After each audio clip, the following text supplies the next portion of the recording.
صدمة، صارت المباراة المنتظرة، صارت رسميا ميسي سيواجه كريستيانو رونالدو في كأس العالم 2026. فعلا هذا الأمر بيصير بنسبة 50%. كيف بيصير؟ البرتغال والأرجنتين في مسار واحد في بطولة كأس العالم بعد القرعة. وهذا معناها إيش؟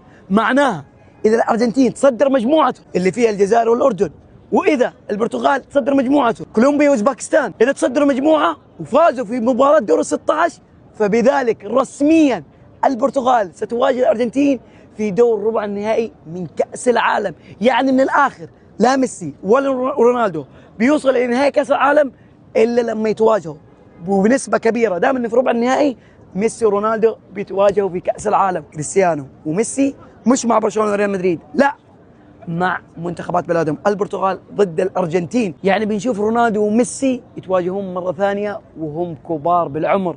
رونالدو بيكون عمره 41 سنة وميسي بيكون عمره 39 سنة.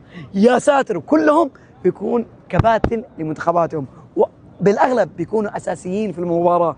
أقسم بالله إنه هذه المباراة منتظرها بأحر من الجمر. مباراة للتاريخ، ربع نهائي، أتوقع الفائز فيها وبيكون بطل بطولة كأس العالم.